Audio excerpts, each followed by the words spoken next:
Hello and welcome, my fellow builders in the ecosystem. My name is Julian Martinez, Senior Developer Advocate at SDF, and your guide for today's journey. Today, we're going to talk about how you can use the Soroban Dapps Challenge to build your very own Dapp. So without further ado, let's open up the Soroban Dapps Challenge and follow along. Here we are at our very first challenge, the Crowdfund Dapp. I'll go ahead and click the Start Challenge button so I can record my progress as I move along. This brings us to checkpoint 0, Install. In this step, we clone the repository, check out the challenge branch, install a pinned version of Soroban, and build a Docker image. Now, I've already done some legwork by doing the first two steps, so I'll go ahead and build this Docker image.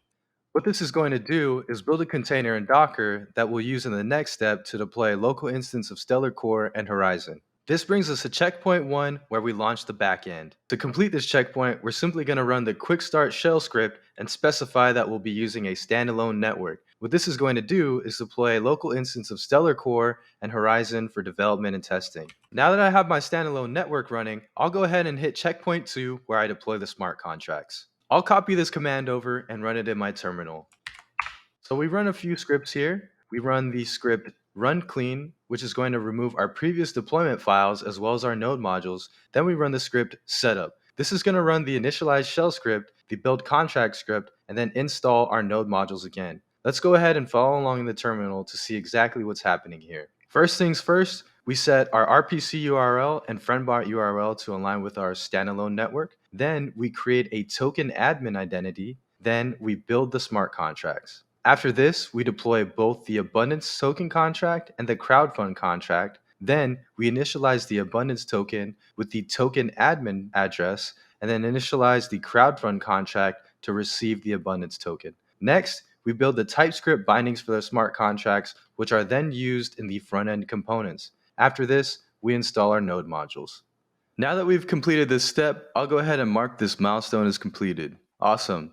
With that, we can head on over to checkpoint 3, where we connect the front end to the back end. In this step, we're going to run the command npm run dev in our terminal.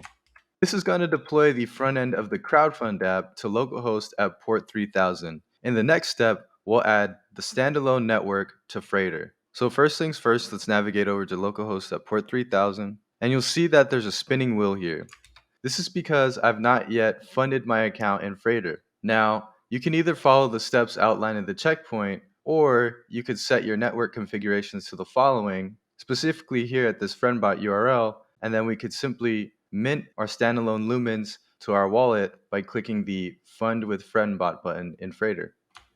Now that my account is created, you can see that the pledge form is populated, and I can mint this wallet some tokens and back this project. This brings us to checkpoints 4 and 5, where we do exactly that. First things first, I'll go ahead and click this mint button to mint my wallet 100 abundance tokens, and then I'll select this option here and pledge 100 tokens to the campaign. We get this awesome success message, and you'll see here that the balance of the abundance tokens of my wallet has been updated, as well as the amount that has been pledged to the campaign so far. I'll go ahead over back to the Soroban Dapps challenge, where I'll mark this as completed. Awesome. So far, I've shown how to deploy the standalone network, deploy the crowdfund contracts locally, and deploy the crowdfund Dapp front end locally. Next up, I'll provide instruction on how a user can use the crowdfund example as a starting point for building a custom Dapp. In the existing crowdfund contract, users have the ability to make deposits to a campaign, and the recipient can withdraw those funds if the campaign is successful. Now, what if a user wants to customize this contract and transform it from a simple crowdfund into a crowdfund token offering? In this new scenario, users would make deposits, and once the campaign achieves success, they can claim reward tokens equivalent to the amount they've deposited. This means that the reward token would hold the same value as one of the deposit tokens. Next up, let's talk about how a user can customize the current contract to align with a crowdfund token offering use case. In this diff, we'll cover the modifications made to our crowdfund smart contract as we transform it into a crowdfund token offering contract. As you can see, we've introduced some new elements into our data key. First, we've added the reward token field. This will represent the token users receive as rewards once a campaign is successful. Additionally, we've created a user claim field to track whether users have claimed their rewards. We've also added getter and setter functions for these values, and we've added a new function, which is transfer reward. When a user claims their rewards, this function will transfer reward tokens from the contract to the user.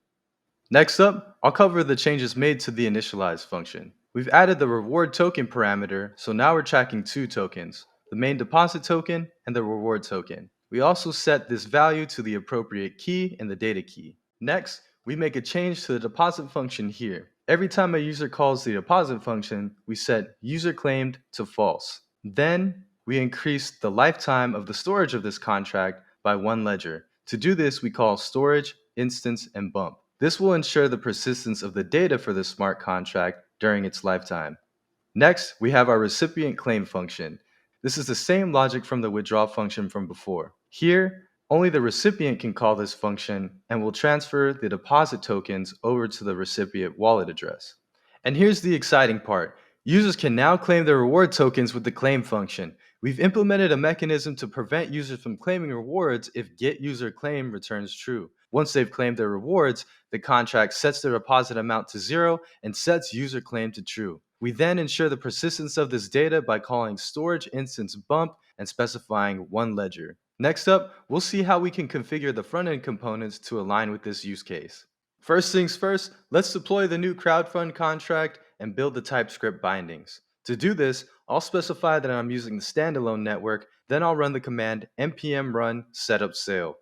Just as before, we're running npm run clean, which removes our previous deployment files, and then we're going to run initialize sale, a shell script that deploys all three of our contracts and initializes them. Then we're going to build the TypeScript bindings using npm run build contract sale, and then we're going to install our node modules by running npm install. Let's follow along in the terminal. Again, we could see here that we have the RPC URL and friendbot URL pointed at our localhost instance. Then we create a token admin identity. We fund that admin account from friendbot. We then deploy the abundance token, reward token, and crowdfund contract. And then we initialize the abundance token and reward token with the token admin address. And then we initialize the crowdfund contract with the deposit token as the abundance token and the reward token as a reward token. Next up, we fund the admin address and then we make a transfer over to the crowdfund address. This is done so we can create reserves in the crowdfund address of reward tokens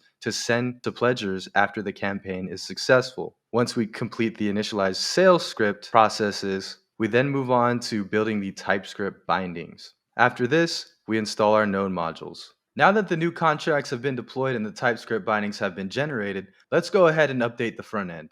Let's start with the campaign description. Previously, our description described a Starfund initiative on planetary open source photography, but now we've changed it to introduce Soroban, a DAO focused on community-driven governance and secure, transparent decision-making. Next up, we've changed the cover image from a picture of Neptune to the Soroban logo.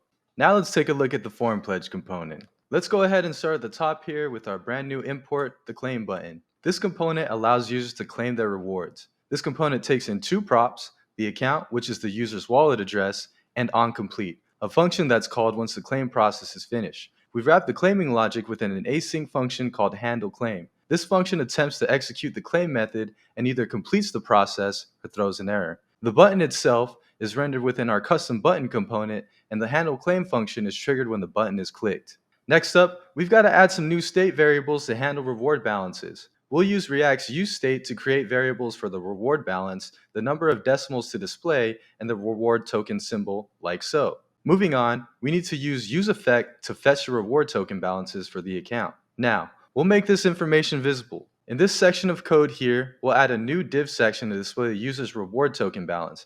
And last but not least, this is where the claim button comes into play. We'll add it to the component so users can actually claim what they've earned. Let's go ahead and have a look at the new updated front end. I'll run the command npm run dev in my terminal again to see the locally deployed front end. Alright, so here's the new front end. First things first, you'll notice this awesome new claim button. You'll notice that we now show the user their reward token balance, and you'll see an updated project description and the logo for Soroban. Next up, I'll show you what the claim functionality looks like from a user perspective. I'll start by minting tokens to my wallet just like before, and then I'll use those tokens to back this project. It's important to note that this function is just here to demonstrate the feasibility of using a specific token to deposit to the campaign. Theoretically, a developer can initialize this contract to receive USDC, XLM, or any other token available on Soroban. Now that that's covered, let's go ahead and move on. We'll do our mint, and I'll get to 200 tokens in my balance. Then I'll go ahead and back this project with those 200 tokens. Awesome. We have our success message here. Our abundance token balance has been updated, and we see the pledge campaign updated with the amount that has been deposited so far. Now let's go ahead and open up the console, and I'll click this claim button. I've just approved the transaction, and we see a reward claimed message here in the console. I'll do a refresh, and boom, you can see that the user's reward token balance has increased to 200 tokens. And that wraps up the demonstration with the new and improved crowdfund token offering contract. In this demo, we successfully transformed our original crowdfund contract to a crowdfund token offering contract, and we made updates to the front end to reflect those changes. The rest of this challenge entails that you deploy this Dapp to FutureNet and host it on Vercel. If you'd like to complete this challenge, you can simply pick up where we left off and complete checkpoints 6, 7, and 8. I'd like to thank you all for joining me in today's session, and as always, if you get stuck, you can review the Soroban docs or reach out in Discord in the Soroban help channel. Once again, I'm Julian Martinez, and until next time, happy coding.